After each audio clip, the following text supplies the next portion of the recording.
Alrighty, good morning, everybody. How's everybody doing?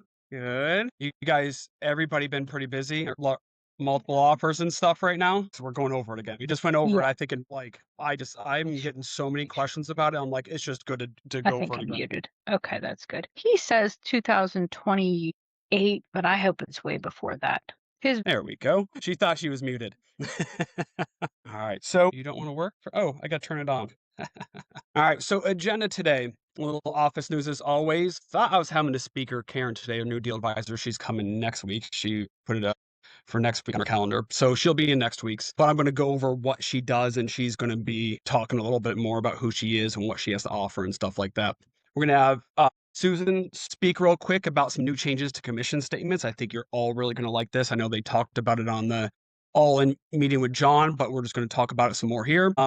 Affiliates. Going to go over next available, show you a little bit more of the Compass Tech. This might be one of my favorite things, the business tracker. It is really nice. And then going over multiple offers and escalations. Like I said, like I am just getting the most amount of questions I get are from price escalations far more than anything else, or just multiple offers in general. Like getting a lot of those questions. So we're just going to really look into that um and go over that again. Friday, I know a lot of y'all are RSVP'd. We have like 40 some people going, which is awesome. So shooters, if you RSVP'd for it, that is this Friday from 1 to 3. So if it's not in your calendar, go ahead, put it in your calendar, stop on down if you RSVP'd. I think it'll be a fun event to do. We're going to have that whole side area right outside and everything like that. Hopefully the weather stays away from us a little bit. The weather. We'll see. So this is Karen who's going to be talking next week. She's going to be stopping in here. She's our new deal advisor. So she had like 40 some years in real estate. She ran the Keller Williams up the here of the road for a while. But with Terry being out, she's going to be our she's not legal, okay, but she is a lot of experience in real estate and she's another person. And if you're having a problem with a deal, you have questions. I know she's answered. I've referred a couple people to her already and she's been good. So she's another support staff that we have here. She'll be in next week talking more about what she does. But if you guys want to, if you want to take a picture of her number, screenshot it, whatever it is, her cell phone, and I'm guessing that's her team's phone to reach out to her for any help and deal and problems you might have. Okay. And then Susan, come on over. Shooters, because the more people we have at Shooters, we can go to Kenny. We might want to go to We got to get pictures. Go to Kenny. She really wants to go to Kenny. Can you tell? What's your favorite ride? Well, just all of them. Mhm. Nope, no favorite. Okay. No favorite. I like the Heck, you racing. What are the can't play favorites. They're what's like all your children. You can't play favorites. sure you can. You can play favorites and roller coaster. What's the racing one? Real racer? The racer. Rabbit. Is that it all it is? I like that one. That one's kind of cool. You mean I like the Jackrabbit. I do love the old wooden roller coasters Mm. because if I'm not getting jostled around and ready to throw up, then it's not worth it.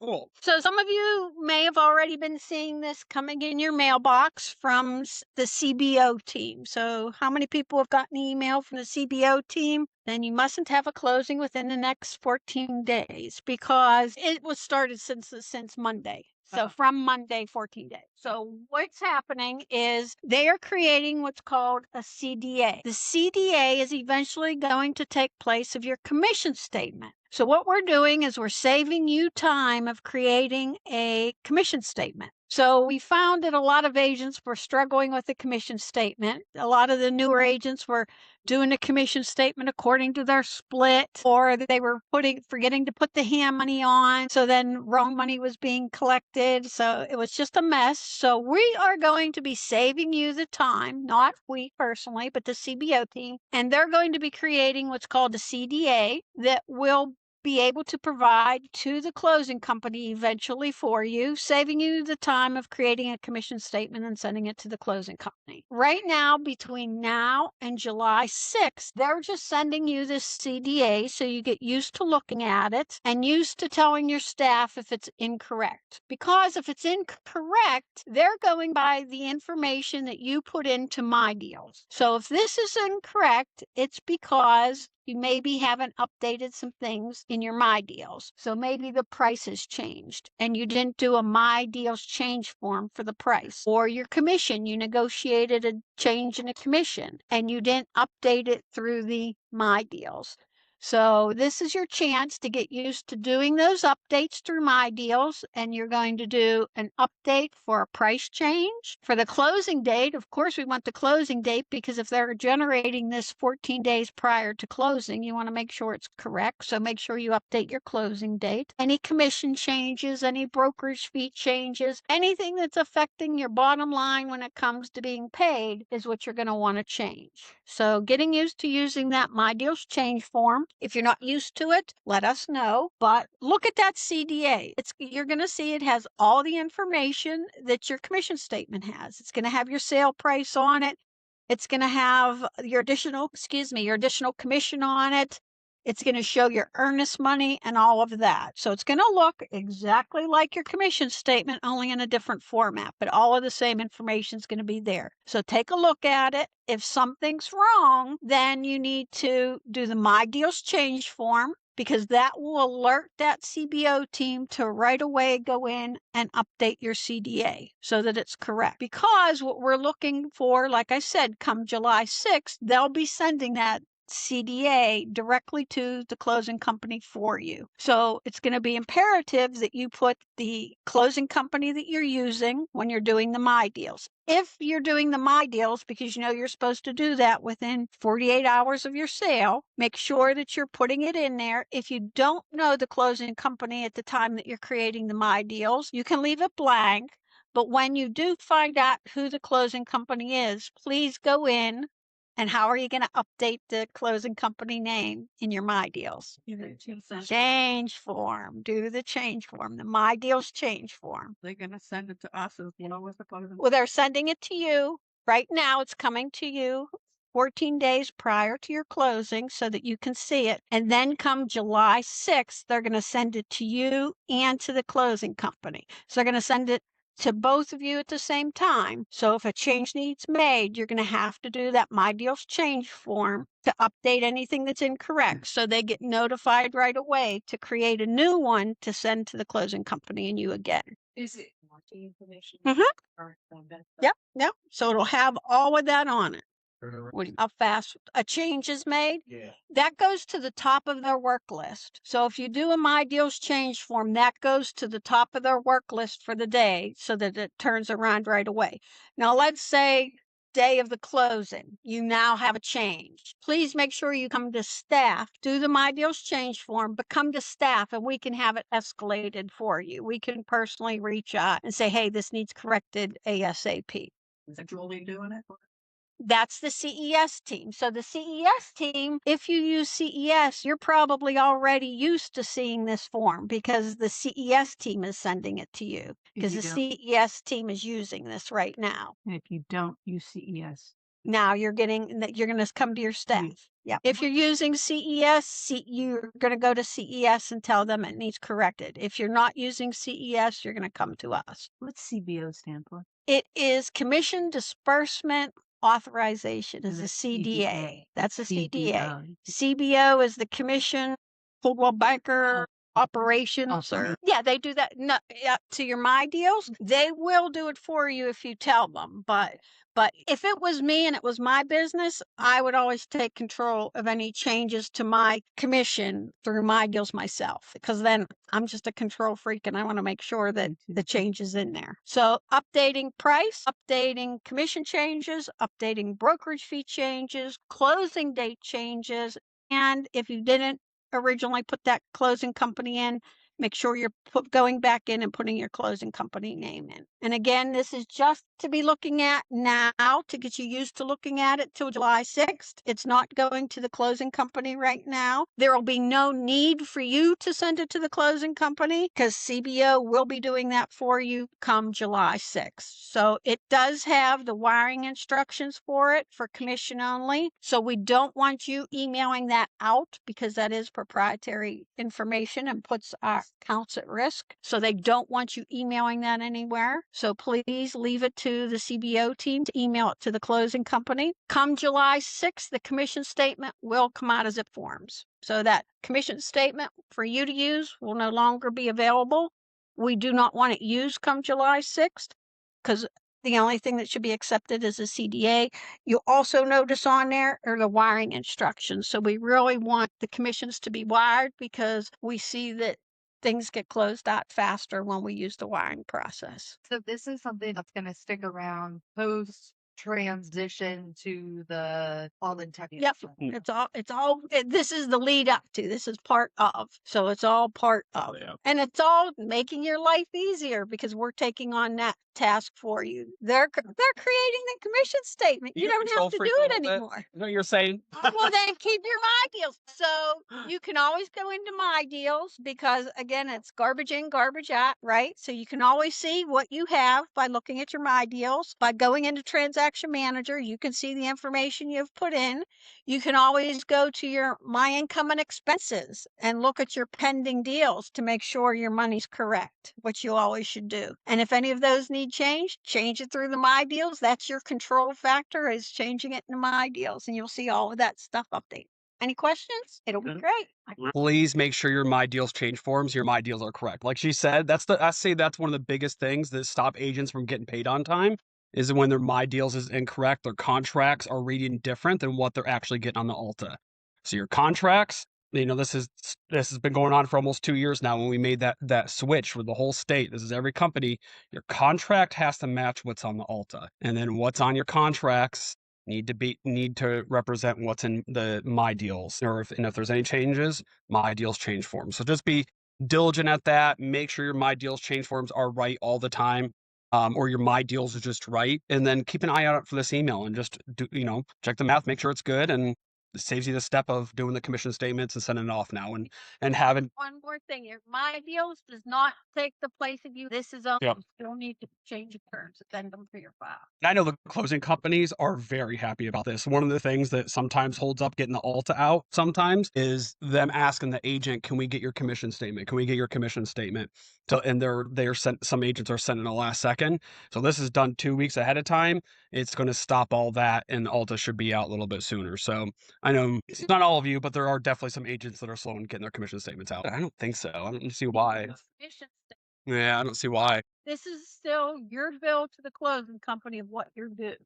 Yeah, just mind your own business, Roger. Hey, everybody. How are you? Okay. So I just wanted to let everybody know it took me 2 years to vet and come to the decision to come over to Guaranteed Rate. And that was that's a long time to really think about that and figure that out. And I'm telling you this because, and by the way, I'm so happy. I'm so happy to be here with all of you, but also, thanks, Christine. But also the inside staff at GRA has been awesome. I can't even tell you. It's been going so well. So, but with that said, one of the things that was really important to me as a loan officer and also important to Roger, because he also worked in a different atmosphere where you only have the bank's programs, right?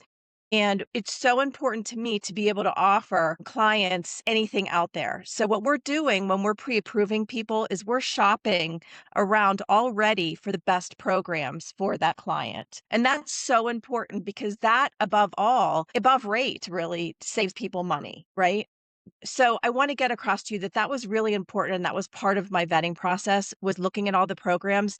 GRA actually turned on their pricing for me to look at for 6 months. And I compared pricing against what I could do. And it was competitive as I was. And then the last thing is that they're situated on a much bigger scale than how I was, in that they're a direct lender, they're a correspondent lender, and they're a broker. So we have not only just GRA to look at, but we have all these investors that we're shopping around from rates and programs. Super important. So that we can make sure that we're getting the most aggressive things for your clients. So with that said, I have this flyer. Obviously, we do FHA, USDA, VA, conventional. And with all of those, for your first-time home buyers, we can do PHFA in combination with those. We have the best jumbo pricing for your bigger clients. Our jumbo pricing is great. We have new construction loans. We have renovation loans. I'm one of 2 loan officers here in the Pittsburgh area that's certified to do renovation loans with GRA. And then we have non-QM options. So like those DSCR loans that people have heard about, bank statement programs, stated income programs. We have all of those too, and great investors for those. So know that we are situated in a way that to do the best thing that we can for your clients. Okay, so how do I get to the next slide? Any questions there? Oh, no. Yes, that's, What? I don't know what I'm doing. That happens. Yeah. It's weird. So I thought, did you just say you're a broker? So we are a direct lender, we are a correspondent lender, and we broker loans. So we have the ability to do all of those things. And that's the way I was in my past life as well. And the reason why that's so important is you're not going to just go to ABC Bank and just have their programs. Right. That's a broker. Yeah. So you're brokers? No, we're a direct lend. We So can you- operate. No, we can operate in Awesome. in all of those manners. So if we have something that we're going to broker, we won't close that in our name. We'll close that in the investor's name. But we're a direct lender as well, and a correspondent where we do close in our own name. We do sell some loans, and we do keep loans too and service them. So I think online info is outdated. No, it's not. Okay, well, it does say your guaranteed rate of pay is a mortgage banker. Yeah, we are a banker, but we can do all of those The things. hierarchy of these terms. Yeah. If you are a banker because you service loans, you have that arm, then you're a banker first. And that's your primary identity. But we're also a broker because we have access to all these lenders. So you're a Think about that. correspondent lender. I just think that this is confusing because I told my buyer what it says. Yeah. And then of course he's going to go to George, he went to George and talk to him, but I But think it's still confusing. This one, not anymore, right? We're all of these things. Yeah. online it's not saying what you truly are, just letting you know. Yeah. If Thanks. they said We're broker, all of those they things. would, it would say they aren't starting the loan, keeping the loan, Correct. but they are, or they can. Sometimes. Yeah. Yeah, sometimes. And sometimes we choose to broker stuff. Yeah. You can do it all. It depends. We can do it all and it depends. Okay. Yeah. Good question, though. Good question. Okay. So I wanted to talk about a couple things that came up in the past 2 weeks that were super helpful and so exciting. Access DPA. I know Roger and I have talked about that last fall, I believe. But keep in mind, if you have a buyer who's not a first-time home buyer, or if you have a buyer who their income exceeds the allowable income limits, but they don't have a lot of money. They don't have enough money to purchase a house. We can combine this Access DPA program. DPA stands for Down Payment Assistance, and it does a second mortgage. And so that their cash that they need for closing is very low. So they can borrow up to 5 of the sales price to put towards their down payment and closing costs. So know that that's out there. So if you have someone that doesn't fit that first time home buyer, or that, the income, that's not below the head median income, we have other programs, right? Roger, do you have anything to add for that? No. Okay. Yes, you do. That's it. Okay. The next one, Roger talked about the PHFA K-Date program, right? Last time he spoke.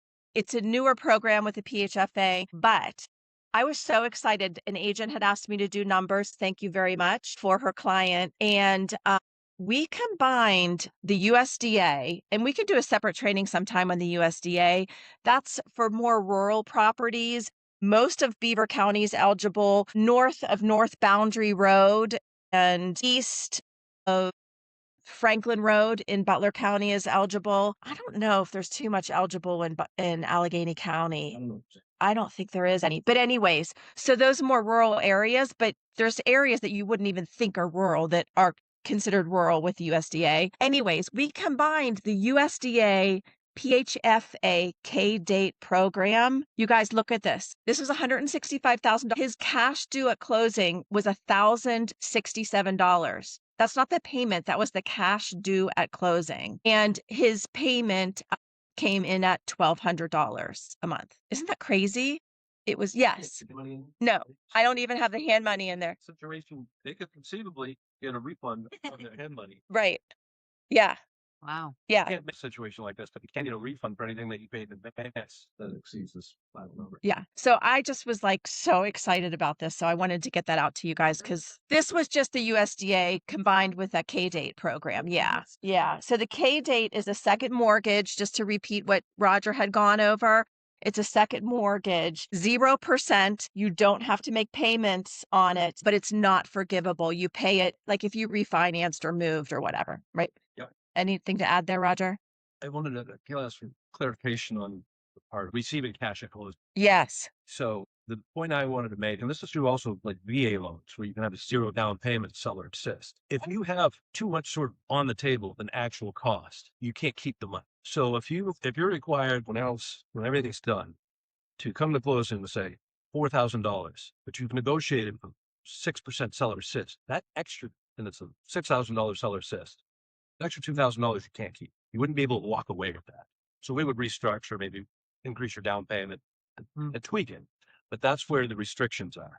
However, if you're required to come to closing $5,000 and you put $2,000 hand money down and your final cash to close in the case that you didn't need, how I phrase it, you've doubled up, so to speak. You can get a refund of hand money. You can get a refund of your appraisal fee, inspection fees, anything that you prepaid that's in excess of what you're required. You could be refunded at the closing table, which is not the same as getting extra money from the sellers through seller assist or commission money from agents or anything. Is that just first time buyers? No, it's any time that this situation would happen where it's a low down payment option. And there's, So in that situation, how would it would be a check? yeah, check. Yep, the title company just cut a refund check like any other time. Yeah. But this K-Date program is first time homebuyers. Okay. Any other questions? Yes, Kevin. A little bit because they had a program where they were willing to take 8% down, but they didn't have AMI on it. And then it went sideways because then they ended up having to do it because with loan to value changes and stuff like that. So they could buy the house. Are there any programs that you have and you might have a couple of 50% down that you don't have to pay PMI? There are. There are so many different mortgage insurance programs. Maybe Roger and I could do a training together on how to avoid mortgage insurance. Yeah. So, but the long and the short of it is that if you have less than 20% down, you have to do a fancy schmancy program to avoid mortgage insurance if you're not going to pay mortgage insurance.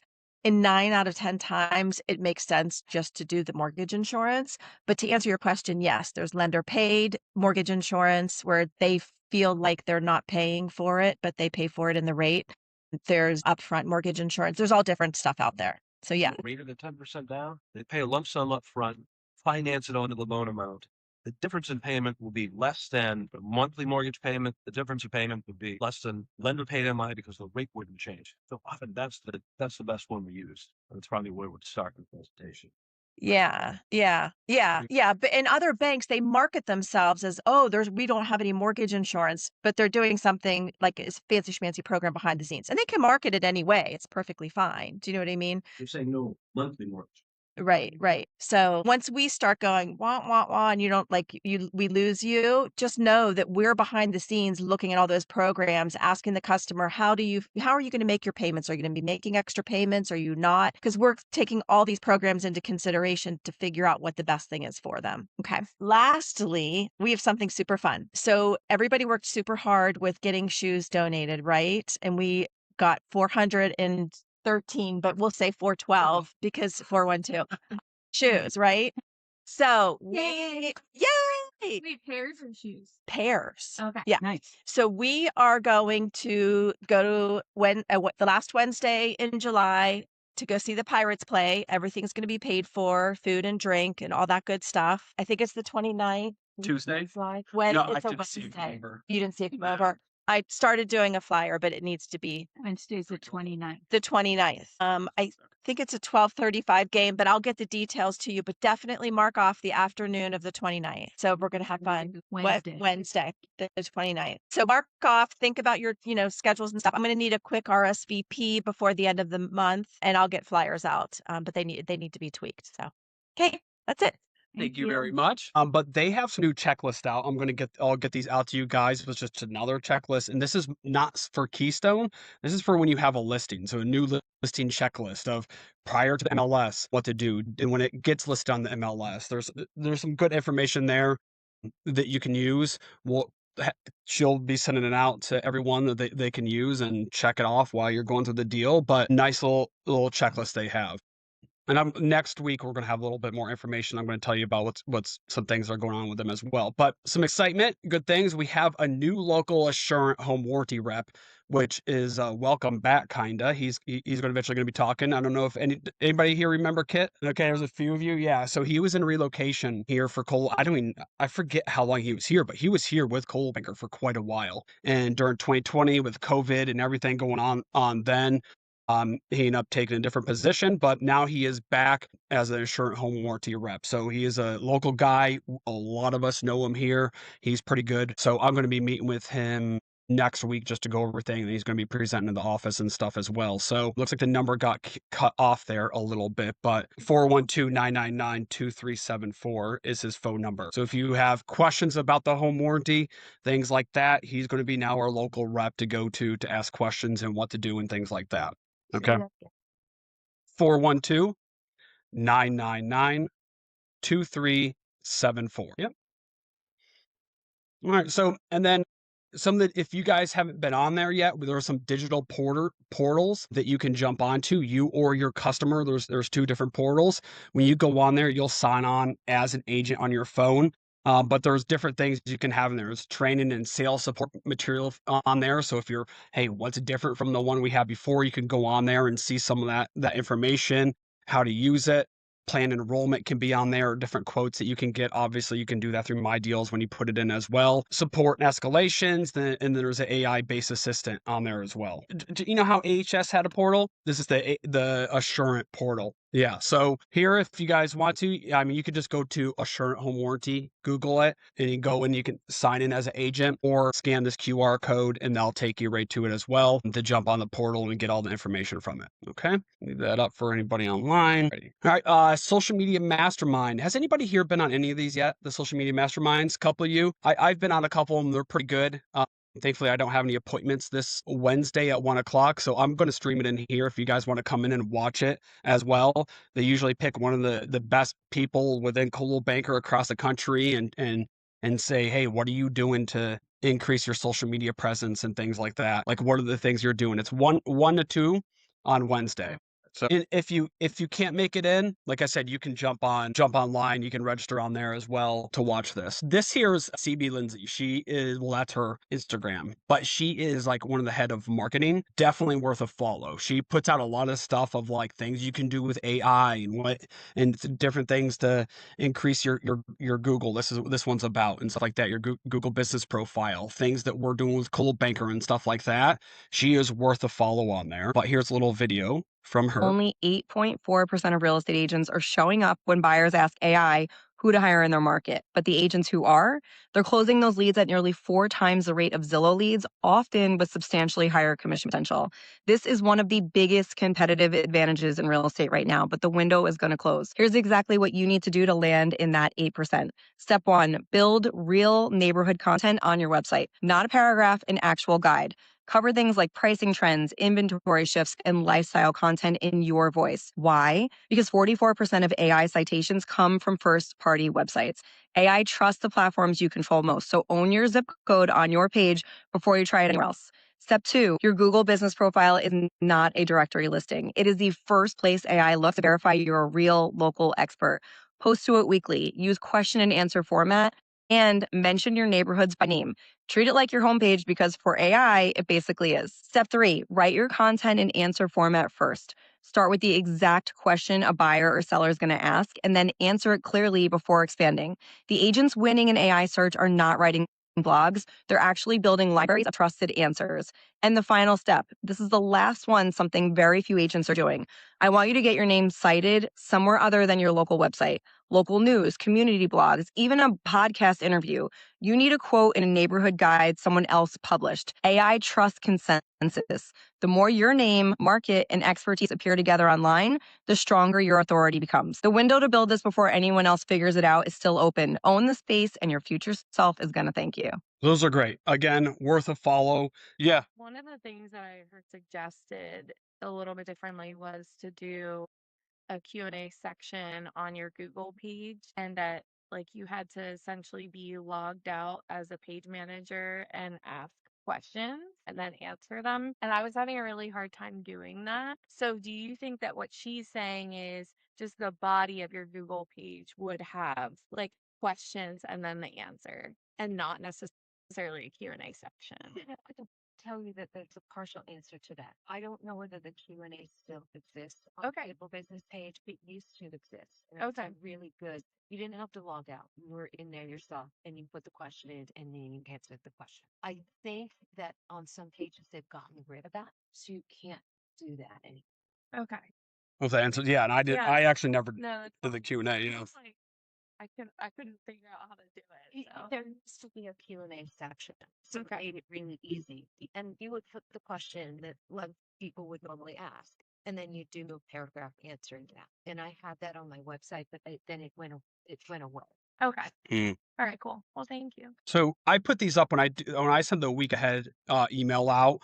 I'll copy a couple of these, take a screenshot of it, put on there, and link to it. Guys could jump on.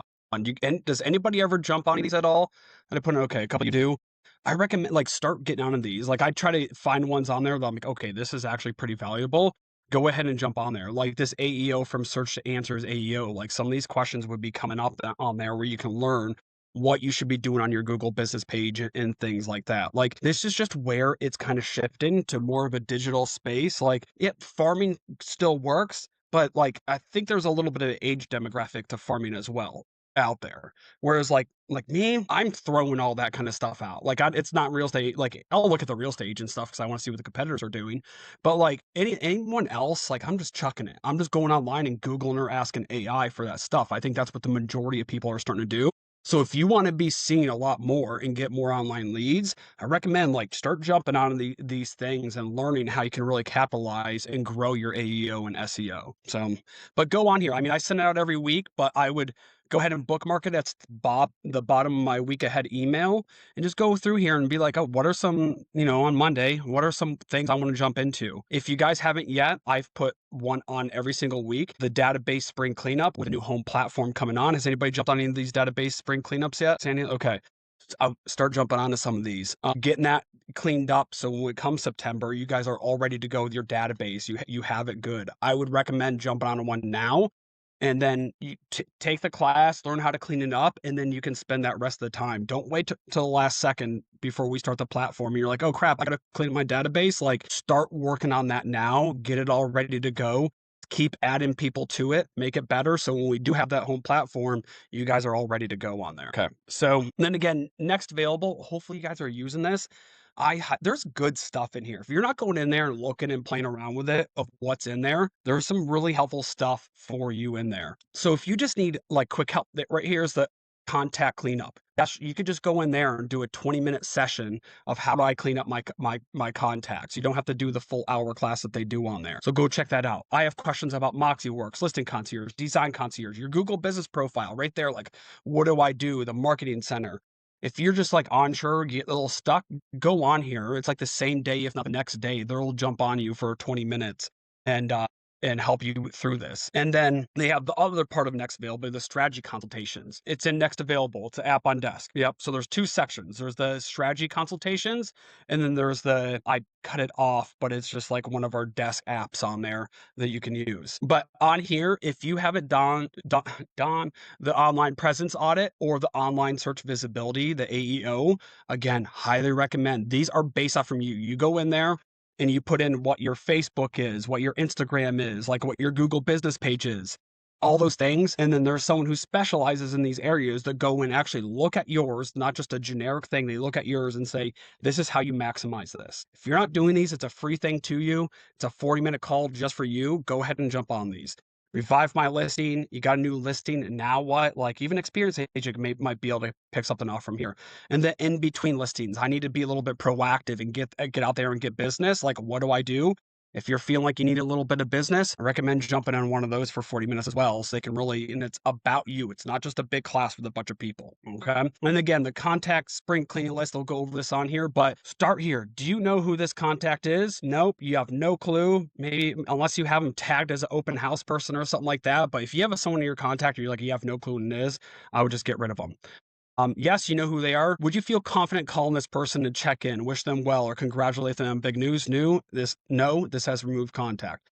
Do you know, trust, or do they know, trust, or like you? Would they feel comfortable reaching out to you? No, remove the contact. If yes, will this person have a real estate need within the next year? Think about all these things and then where to tag them and things like that. So jump into one of those classes. The Ninja Business Tracker, I know I talked about this recently. This is similar to this, but on steroids. This might be my favorite thing that this thing does. No, this is what's coming on the new home platform. Just a sneak peek. Yeah, we're definitely going to take a look at timeline templates, and let's jump in to Business Tracker. So here from the home platform, we have a Business Tracker section. And again, as Chirag mentioned, this is where we're going to be managing all of our transactions. If we go back to what we talked about over the last 2 days, we know how critical Business Tracker is to curating a client dashboard experience, because that experience. So if you guys can't see what this is kind of like the Ninja Tracker, the initial contact of talking to them. This is where a lot of your contacts will be. You're nurturing them. They're in this section. They're searching for houses. They're in this section. They're under contract. They're in this section. So there's like, and you could just move them over side by side, and every time you move them over, there'll be new checklists. I always like to mention that Client Dashboard is the agent-facing version of a Business Tracker folder. A Business Tracker is where the agent is actually managing that transaction from start to finish. Now, within Business Tracker, I can easily take a look at any of my deals where we're working with buyers or sellers, and I can see exactly what stage of the deal they are in. And easily from here, as I begin working with a new client or preparing to work with a new client, I can simply create a new folder for that transaction. Today, we're going to use the example of a buyer, and I'm just about to get that buyer agreement signed. And as I'm getting prepared to get that buyer rep agreement signed, I'm taking that step of creating a Business Tracker folder where I'm pitching myself to that potential client. Now, everything we're doing here is connected back to what we've already talked about. And since I already have this client in my CRM, I can easily add that contact from the database and create a folder directly from here. And within this folder, I'm going to have a bunch of information that I'm able to curate related to the experience for this buyer. And over time, all of the tools I'm leveraging on the platform, whether that's a CMA, a tool that I'm creating, or a collection that I'll eventually create for this buyer, it's all linking back and tying back to this particular folder. And it's also a great way for me to see activity related to this client, whether that's email activity or collection activity. And as Chirag mentioned earlier, this is where I'll easily be able to access all of my local and state association forms directly through the file section of my Business Tracker folder. And we won't go through that full workflow, but as you can see, every state and local association form that's updated in real time lives directly within this folder. So I can easily pull those forms just like I'd be able to do on other platforms like Zip forms here. Prepare those forms and send them out for signature. Now, where this really all comes together, it's what Chirag was mentioning with timelines and timeline templates. Within my Business Tracker folder, I can manage a list of tasks and events applicable to that transaction. But before I even get to that folder, I have access to a set of timeline templates that I can customize and curate specific to my business. Now, we'll always provide recommendations and built out timelines, but really the power becomes getting in that timeline and modifying it unique to you. So here we're going to take a look at an example of a full transaction timeline template for a buyer. As you can see, we have several recommendations for things that would typically happen at each of these critical stages as we progress to searching for homes with our buyer, to eventually being under contract, and of course, getting to closing. Now, while I may want to take advantage of these recommendations that have been pre-populated in this template provided to me, I can always go into any one of these critical transaction stages, use this template, and create my own custom tasks and events. If there's a particular portion of how I do business, let's say, in that searching stage, and I know for me, and you saw this yesterday, as I'm creating and sharing that tour with the buyer, I want to make sure we have dedicated time to discuss tour feedback. So it's as simple as adding a new task in here, discuss tour feedback. And for me, I know that in my timeline, I'm going to want to ensure that we have the ability to discuss that tour feedback right after we actually go and view properties on tour. So once that tour sheet gets added to this timeline, I want to make sure that's the next inevitable step that I'm disclosing to my client. And the great news with timelines is I can set these up as default timelines. So that way they're automatically applied to every Business Tracker folder I create. And I can have a default timeline for my sellers as well as a default timeline for my buyers. Really, the opportunity here is endless in terms of what I want to add to this timeline so that it accurately reflects how I do business and how I plan to work with my clients throughout every stage of that deal. So that's like it's pretty impressive. All your paperwork, like your zip forms, like everything's going to talk to everything through there. So like having your own checklist of what to do, and you'll have the AI assistant, and you'll just go on and say, "What do I have to do today?" It'll look through all of that and say, "Hey, here's who you need to reach out to. This is what you need to do." And the checklist that you put in there, or whatever, everything like that, it'll tell you what to do. There won't be any more of like, what should I do today? I'm not sure what to do. Like, this kind of handles a bit of who to reach out to, when to reach out to them, kind of what to talk about. So I love that part of it. Really excited. All right, on winning multiple offers. And hopefully, I know a lot of you are, but I know it's not always easy. So we're going to kind of go over how to get better at these if you don't know already. So the 2 scorecards. Most agents chase price. Smart agents optimize 2 things at once. So one, you're looking at the highest seller net, which we're going to go over. What actually lands in the seller's pockets, not just the price. If you're adding a lot of assist on there and credits and different stuff like that, or buyer agency, and the highest probability of closing. What's the cleanest terms that we can get? So clean terms can sometimes beat a flashy price.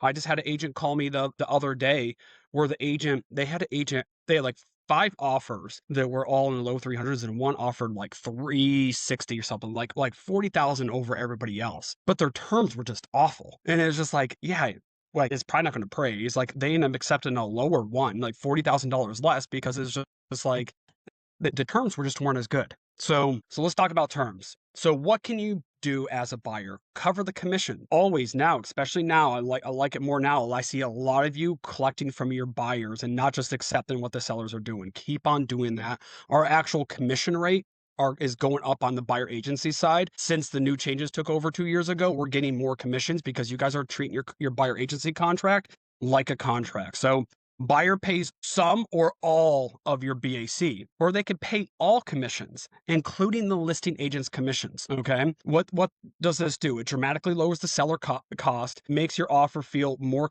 cash clean, and it can beat much higher prices with it. Just have your standard commission. So more money in my pocket, the seller hears, and there's a lot less to negotiate. Shift the transfer taxes onto the buyer. Hopefully some of you guys sometimes your people can't do this, but one thing I would be asking of like, hey, do you guys have more money than your down payment that you can use? It's something you should be asking, because then we can look at doing some of these things and making your offer stronger. So typically, as you guys know, transfer taxes are split. The buyer can cover all the transfer taxes. So less friction. Again, seller nets more. Appraisal gap coverage. Offer to cover a defined amount of the appraised value if the appraisal comes in low. What's this do? It helps reduce the seller risk of price negotiation if it doesn't appraise, keep the deal together if values come in short, show financial strength and commitment from the buyer that they have some money to work with if things go sideways, and make financed offers. I don't like that part. I'm going to say it. So, but example, so buyer will cover up to $15,000 above appraised value in cash. So I have the appraisal contingency up here. Before we had to do the gap appraisal, now you can just use this right here, B. Okay, you could put a dollar amount in there. We're going to say it has to appraise $20,000 less than what the purchase price. We're going to cover 20 grand of that appraisal gap. They just write it right in there. Before we have, it is a lot. But hey, it happens sometimes, right? Like I've seen it happen. So, you can use that. We don't have to use the gap appraisal like we did before. You could just put it right there in number B and put it on there. All right, a large non-refundable deposit. If your people really like the house and have money, something you could do for, it shows they're a serious buyer, they have financial strength, and maybe they have emotional commitment to it. So use it strategically. Like, I might not do this unless, if it's a higher price house, they could do a $25,000 deposit, becomes non-refundable after inspections. So you can add it on to the sales contract. You can do that. Once we get past set A, like this many days into the contract, or you can write it in after inspections, we'll do another non-refundable deposit to show you how serious we are. Like, you can think about adding some of these things on there to make your offer that much stronger. It shows that you're not just going to pull out last minute. I mean, you still could, but the sellers are going to get paid for their time of taking out the market, when they do that. So good thing you can use a calmer inspection. I always still recommend buyers get your home inspections. Sellers allow home inspections. Like, this is where I know sometimes it's easy. Like, sometimes those win, because they don't want to deal with it. But the most amount of lawsuits that happen is because of home inspections don't happen. No one does them. Something comes up on the seller's disclosure that they didn't disclose and they should have. this is when most of your lawsuits happen. So I still always recommend doing them, but you can say they're for informational purposes only. Don't just, well, I was going to say, don't just say that. There's wording in there. I showed this before. I sent an email about this, where to find it on the bottom page 14, where you hit clauses and you can click on global and it'll say for informational purposes only, and then have the wording on there. And you can even write on there, like, because I've had agents say, does this mean my buyers can back out? Well, if you're asking me, that's up to interpretation for everybody. So I would write in there specifically for informational purposes only. However, the buyer still reserves the right to terminate the contract due to inspections and retain their hand money. Like I would not just say it for informational purposes, make it very clear that they can still terminate the contract and get back their hand money. Okay. They still have the right to terminate based off of that contingency. There's agents and people out there that think they don't. They think for informational purposes only, that means that they can. It's just for their information. Like there's a lot of people. There's been lawsuits about that just for having those words in there, because because people interpret it differently. That's why I say just be very clear of like what that means to you and your buyers. Sure. Well, not just communicate to the listing agent, but like just put it on the contract, and then it's not up for any kind of Yeah, I always discussion. for informational and decision-making purposes. Yeah. Okay. Return it. Yeah. It does. It's just pretty unusual to go above that in repairs if the house is well maintained. And she said that the seller still felt like my buyer could terminate and to cross that off. Remember, I told you this. So it must be in the contract somewhere that it says the buyer still has the right, but you should not have to rewrite it. Yeah. You need to find out where that is in that contract. I mean, like Terry said before, when we have those clauses in there, they say, don't cross them off, but like say in there these, like, it's too vague informational purposes, because people think of different things. The same thing as is. What's as is to you might be very different than as is to me. Like, be clear what as is mean. The seller will not make repairs or give any credits. Like, say what it actually is. I've seen before, agent was like, oh, they can just leave it, all the everything in the house, all the personal items, it's as is. I'm like, no, it does not mean that. So, but you can always say, we're going to waive minor repairs under X amount. So we're going to say, we're not going to ask for any individual repairs under X amount. Or you can say, we're not going to ask for repairs in the aggregate together under X amount. Okay. So it's obviously sellers fear inspection drama and things that can come up. Possession on the seller's terms. If you guys when your buyers say, I want to put an offer, if one of the first things you're not doing is calling the listing agent and asking them, like, what does the seller need? Okay. When do they want to close? What could be the best offer to get it accepted for them? Like, you guys should be making that call instead of just writing it up and sending over the offer. Say, hey, I just sent you an offer. Like, call them up and say, what's the seller situation? When can they close? What's good timing? This is my buyers, where we're at. Like, get on the phone and communicate that. Okay. Then what some of the things you can do to make your offer stronger? Maybe they need to sell their house, but they don't have somewhere else to do a rent back. If it's more than 30 days, use a lease. Don't use the post-settlement addendum. Okay.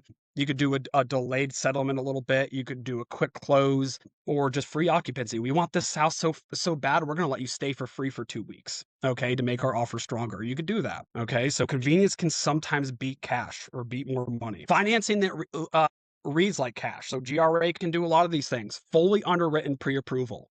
If you guys have your clients with them right now that are pre-approved, why not just ask them to get this fully underwritten? You don't need a mortgage commitment. It just makes it so much stronger. Yeah, you can do all of them. Local reputable lender, direct lender, phone contact in the offer. This is who the lender is. Feel free to give them a call and ask how the how good the buyers are. You sure can. The other side of the deal in mortgages, and that's an opportunity to develop a relationship with another agent, as well as helping your deal get to closing. So anytime we can talk to a listing agent, we want to. Proof of funds. Make sure you're sending over proof of funds or pre-approval with your offer. And then waiving financing contingency if safe. This is something you can do if they're fully underwritten and they really want a house and make it stronger. Just like waiving inspections, like if they are comfortable with it, they can waive the mortgage contingency. There's 3 boxes now where it's completely waived. It's just a cash deal. The one, well, I guess they could just do a completely waived, not being a cash deal and still get their mortgage. But if they don't get it, they're going to lose their hand money. And then there's the second box where it's waived, but they still reserve the right to get a mortgage and an appraisal on it. Okay. So you could do that, make your offer stronger, but it's not their, the seller will say, hey, if you can't get your mortgage, then they're going to get the hair money. It's kind of like making the hair money non-refundable at that point, but it makes your offer stronger. So the goal, make the lender part of the package, get someone you trust. They can talk to them and make your offer stronger.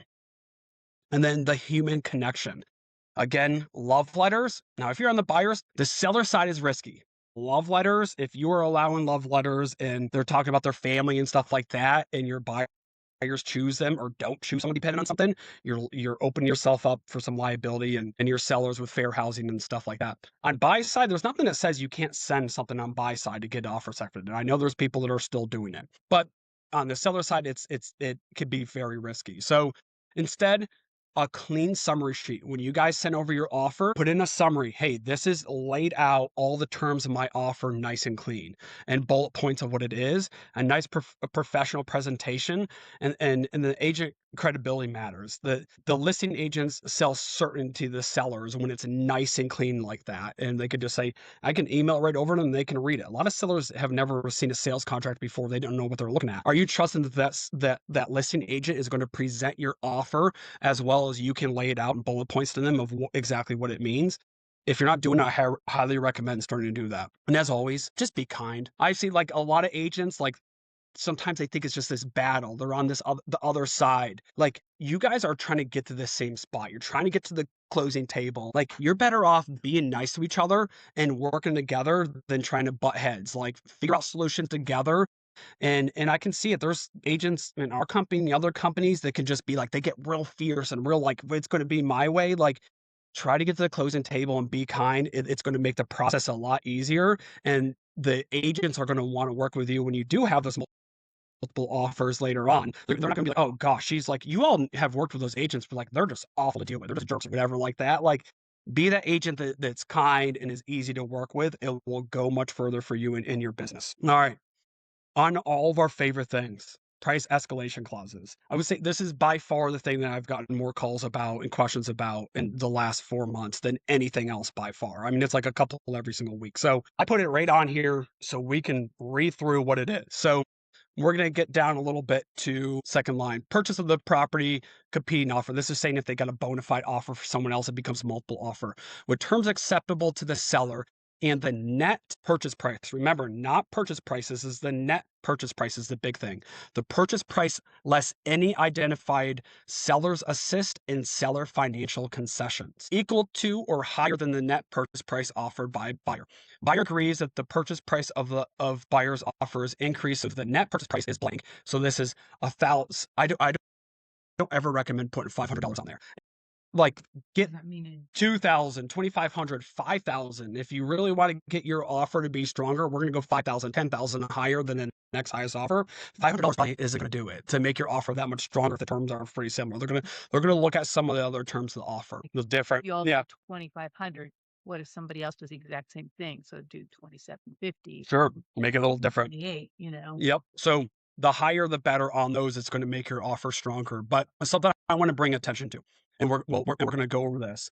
Net purchase price is the purchase price less identified seller's assist and seller financial concessions. That's net purchase price. They are not including in buyer paid costs. If the buyer's paying for the list side commission, if the buyer's paying for transfer taxes, cannot be added into this. Okay, and we're going to go over that. If one or more competing offers include similar price escalation terms, this automatic increase will be applied to the maximum escalated sales price of the highest competing escalation term, not to exceed the maximum purchase price stated above. Okay, so the top line, how much more they're going over, the bottom line to what's the highest they're willing to go. Okay. Now, I've seen a lot of these at part 3. You should be checking one of these boxes when you're sending this over. Okay. So either the mortgage contingency is waived, the loan of value. This is the most common one that's going to happen is your people are just going to bring more money. The loan of value is going to change. That's one that happens the most. Or they could bring the difference in cash to settlement. Can bring that. And then within X days execution date of the agreement, buyer will deliver to seller a pre-approval letter to a lender identify the mortgage continuity paragraph for the amount equal to or greater than an increased loan amount. If buyer fails to provide written pre-approval within a stated time period, seller may terminate this agreement in writing. So if you don't have a pre-approval going up to that highest amount, which you should, if you're sending it over, make sure you get that over to them. Okay, so you have 5 offers on the table. Yep. 2 of them have escalation clauses. How does this work with the escalation? Well, the highest net purchase price. So you'll take net purchase price. Say 2 are at 320. Okay, that's the highest they're willing to go. But they're both equal. And one is saying we're paying for a buyer agency and no seller's assist, and the other one they're asking for 2.5% seller's assist. From that 320, you would times that by 2.5% for the BAC. Sorry, I said seller's assist, BAC, and that's what their net purchase price would be. So what's, I don't know, 2.5% of 320, whatever that is, $8,000. We'll just call it that. Their net purchase price would really be 312 when the other ones are 320. Yes. Okay. Are you going off of the highest escalation clause? You're going off the highest net escalation clause. So if one is 100 and the other one's, and they're escalating 2,500 each, the higher one, the 505, would actually go to 5025. Yeah. And they would win. Is that what you mean? Yes. If everything's exactly the same, if buyer commission and seller assist is all the same, then yes, that one is going to escalate 2,500 over the next highest offer. Okay. But, and we'll get to this. What I would say, if you're on the seller side, please just stop doing these. Like, I know, like I've heard sometimes sellers want them, but like I would explain to them, well, usually you're leaving money on the table. This allows the buyers to get it at a cheaper price. It just does. And 9 times out of the 10, that's what's happening, is it allows the buyer to get it at a lower price. I would say maybe once in a while is where people might not go as high. But like, I would not allow escalations. Like, they cause more problems than I think anything else I've really seen. So the bottom part of this, another 5. Seller will provide a copy of the competing offer to the buyer no later than the time seller returns a copy of the executed agreement to the buyer. Seller may remove the name and other prospective purchaser, but may not remove any financial terms, including the purchase price or any seller's assist or any seller financial concessions, because that's what it's based off from. Seller will fill in the new purchase price as calculated based on the terms of paragraph 2 between buyers and the seller's signatures below. Buyer understands and acknowledges that no further signature or initials are required on this form to have an executed addendum. Okay.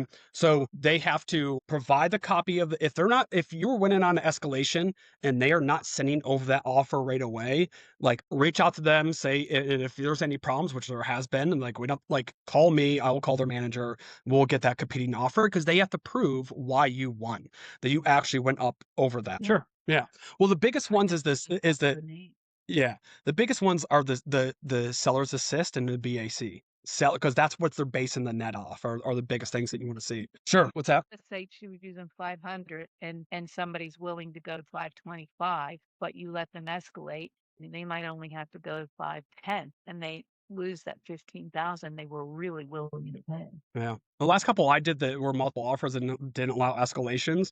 My sellers it was about 18 grand on one, and it was like 12 grand on the other. They made more had they not allowed escalations, like, Yeah. or had they allowed escalations. Sorry, And then when they see that escalation clause, that's really disappointing to them. Yeah. They would have gone to. Yeah, they could have gotten this much higher. Yeah. Yep.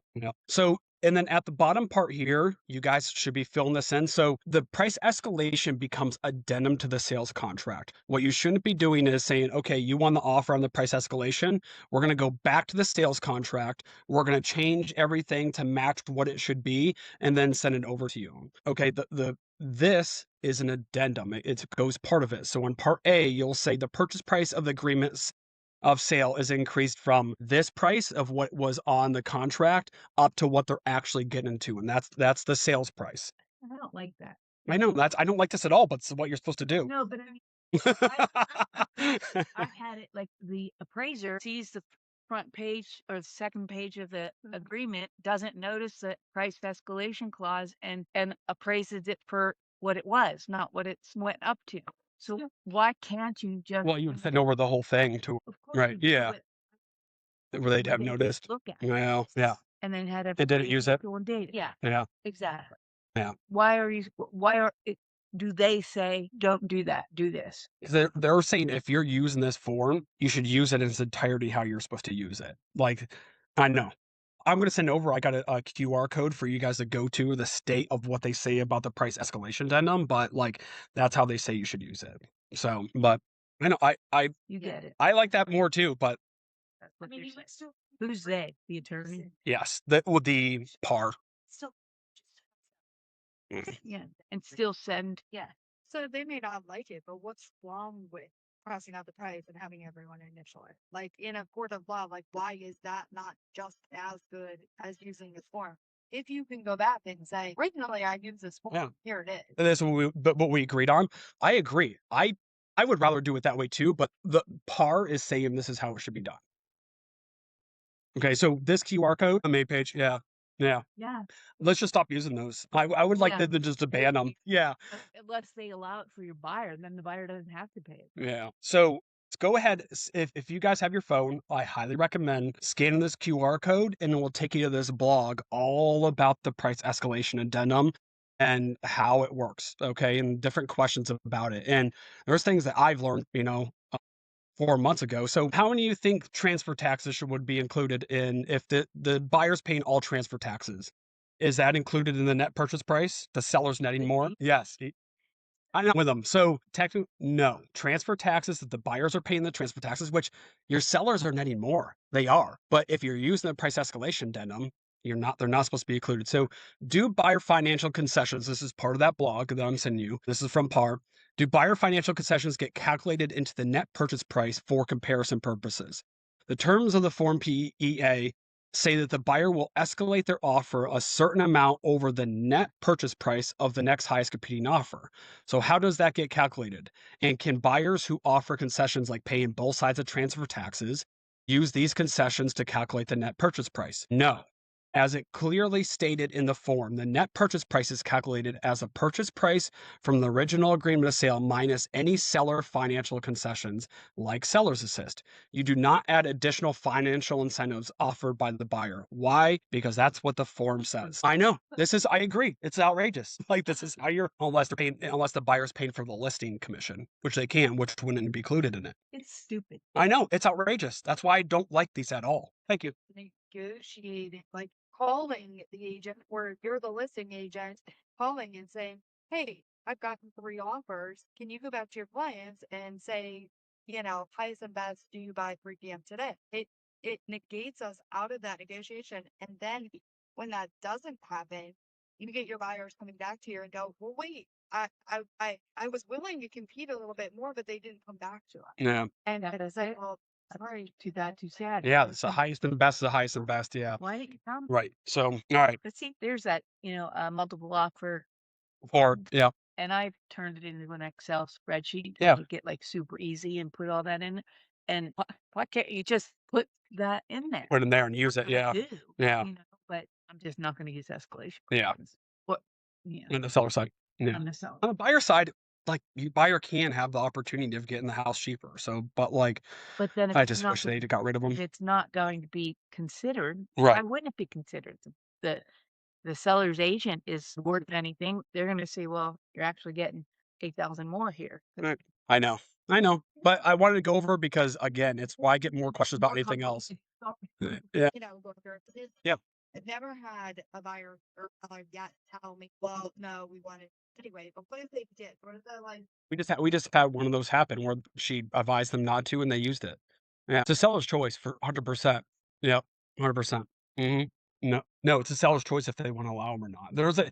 If you guys aren't using this, there's a multiple offer form. It's a Coldwell Banker form that says on there, if you have multiple offers, let me just pull it up real quick. Let me go back to this. You guys should be using this on all of your multiple offers. It's a Coldwell Banker form representing the seller. Multiple offers notification, Coldwell Banker form right here. Yeah, no, yeah. So if you're on the seller's side and you're getting one more offer, we recommend you use this. This has been around for, I don't know, 4 or 5 years now, I'd say. So you put in the property address, the buyer name, you're sending this to each individual listing agent or buyer agent that you get an offer in, what the MLS ID is. Please be advised that we are now in multiple offer situation. This is your opportunity to better your offer. Our client will consider offers from the following manner. All offers must be in writing. No verbal offers or counter offers will be considered. Listing agent must receive your written and highest best offer by this date and time. Deliver to this email, your email in there.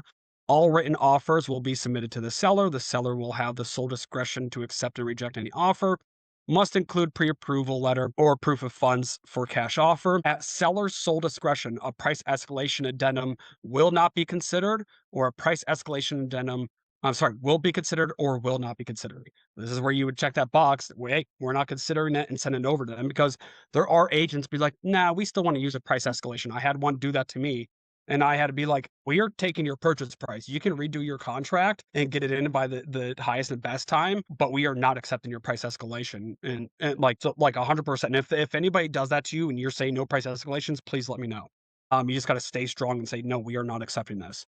Because it's unfair to everybody else if you're allowing them and they're not. So, and then based on the Realtor Code of Ethics, we're obligated to inform you the source of the competing offers. Competing offers are from cooperating brokers. Competing offers are from agents at Coldwell Banker Realty. Competing offers are a combination of cooperating broker agents and Coldwell Banker agents. So use that form for sure. Like when you're getting multiple offers, you should be sending out to all the buyer agents, and then their buyers will sign off. The buyer agent will sign off, and they'll send it back to you. Okay, and to this point too, like John was talking to last manager meeting. I want to mention this. I just remember there's been a couple times, I guess, recently with the state, there was multiple offers. A buyer was ticked off. They thought their offer should have got accepted.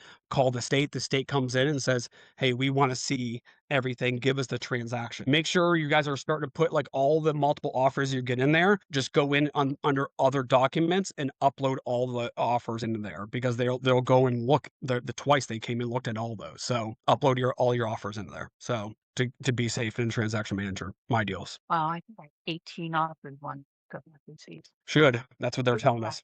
Yeah. Okay. I mean, yeah, Okay. it usually happens like immediately after, like pretty quick after. Yeah. Yeah. Sure can. So can you clarify our meeting schedules? Because I thought you were only having one a month now, but you're having 2 a month? Yeah. We're Well, not. technically this month's 3. So there's always a news to use. That's the second Yeah. the second week. Or usually that's the first week. It got moved to the second week because they couldn't do it. Just this month or always? No, so usually it's first Tuesday of every month is news to use. Second Tuesday is my meeting. Third Tuesday's all in meeting, and then the fourth Tuesday is my meeting. But this You month have got all one too. whacked. Yeah. Okay. They moved stuff around and there's extra Tuesday this month as well. So I'm doing one next Tuesday as well. Yeah. Yeah. News to use the first Tuesday, my meeting the next Tuesday.